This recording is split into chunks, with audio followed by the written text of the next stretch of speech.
l'administrateur du territoire de Djougou. Moi, colonel.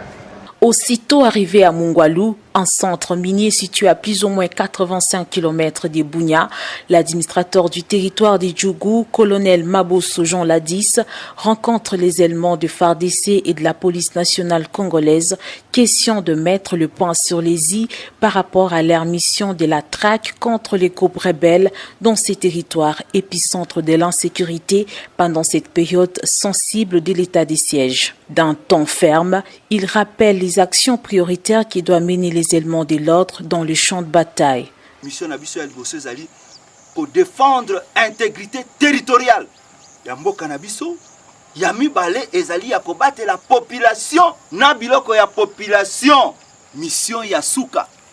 Pour nabiso mapinga ezali ya ko contribuer na action ya développement ya mboka. Le colonel Mabosso Jean Ladis a par la même occasion appelé la police de proximité à jouer pleinement son rôle aux côtés de la population durant cette période exceptionnelle en vue de restaurer l'autorité de l'État.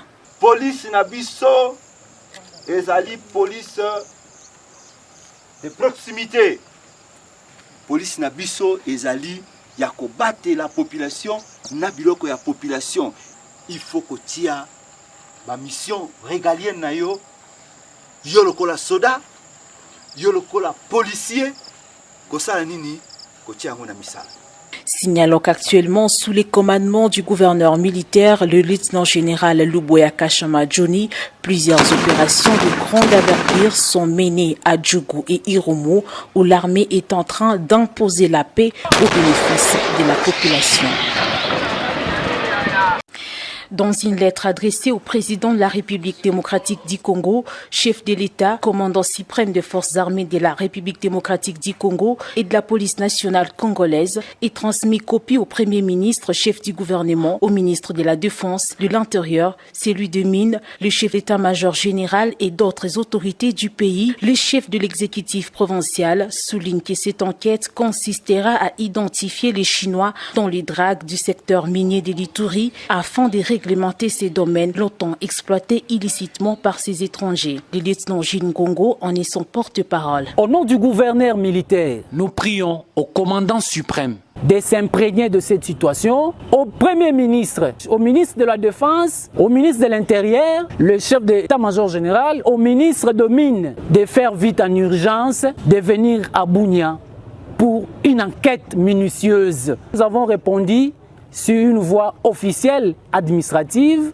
parce que nous sommes dans un état spécial, nous devons être aussi spécial par notre façon de diriger en respectant les règles et les lois de la République. Néanmoins, selon le même document, cette enquête permettra également d'évaluer certains mécanismes de perception et de destination de ces impôts et taxes par les services du tutelle en province de l'Ituri, tout en mettant en exergue les conditions d'entrée et de séjour d'exploitants miniers chinois en province. Signalant qu'à part l'accomplissement de sa mission dans le cadre de l'état de siège, celle de rétablir la paix sur l'ensemble de l'Ituri, les gouverneurs militaires, lieutenant-général Luboya Kanshama Johnny, est en train de mettre de l'ordre dans certains services de l'État, jadis considérés comme mangeoires de certains politiciens pour leurs intérêts mesquins qui alimentent l'insécurité en Ituri. Le chef de l'exécutif du Nord Kivu, le lieutenant-général Constant Dima Kongwa, a échangé ce 26 octobre avec le secrétaire général adjoint de l'UDPS chargé des questions politiques en séjour à Goma. Au menu, l'évaluation des opérations militaires pendant l'état des sièges, dont les résultats ne sont plus à démontrer avec l'appui du renseignement militaire qui fait désormais ses preuves. Le chef de l'État, son excellence Félix Antoine Tshisekedi, est le tout premier chef de l'État à décréter l'état de siège. Les autres parlaient qu'on était en guerre, mais ne l'avaient jamais fait. Mais voilà, le chef de l'État a pris ses responsabilités. Il a envoyé sur le terrain ces hommes de confiance qui sont là, qui sont en train de faire le travail. Et ce que je peux dire à ceux qui ne croient pas, vous savez, commencer une guerre c'est très facile, mais pour la terminer, ce n'est pas une chose évidente. Elle n'est pas facile. C'est-à-dire, la guerre est alimentée à différents niveaux. Alors, comme on voit aujourd'hui, on est en train d'arrêter les complices de ceux qui sont dans la forêt, les étrangers qui sont venus d'ailleurs, de la Tanzanie, ceux qui sont venus du Liban, ainsi de suite. Donc le travail est en train de se faire. Plus on va fragiliser, plus on va arrêter les complices, les encadreurs de ces ADF Nalou, ainsi de suite, plus on va traquer ces seigneurs de guerre, plus on va les affaiblir. Eh bien, une situation créée depuis des années, on la finit pas en un clin d'œil. Non, donc ça prend du temps. Et comme vous savez, tout se joue d'abord au niveau des renseignements. On ne gagne pas une guerre si on n'a pas tous les renseignements. Le travail est en train de se faire. Aujourd'hui, on voit ce qu'on n'a pas vu hier. On ne savait même pas que dans la forêt là-bas, il y avait des Arabes, on ne savait pas. Mais aujourd'hui, on découvre des choses aujourd'hui. Tout le travail est en train de se faire. Donc, nous sommes venus voir le gouvernement pour l'encourager. Et nous disons aux populations du Nord Kivu de continuer à faire confiance au chef de l'État qui a pris cette mesure-là courageuse. Parce qu'il faut qu'il y ait cette symbiose-là, cette complicité entre les populations et les forces de l'ordre et les forces de défense du pays.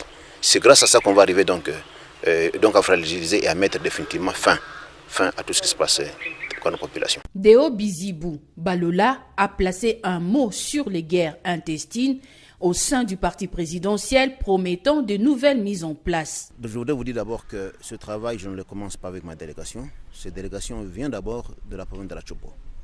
Vous avez certainement eu les échos qu'avant d'arriver à Goma, nous venons d'installer 2 nouveaux comités fédéraux. Comme ici à Goma, nous avons la fédération urbaine dans la ville, nous avons la fédération dans l'entité rurale.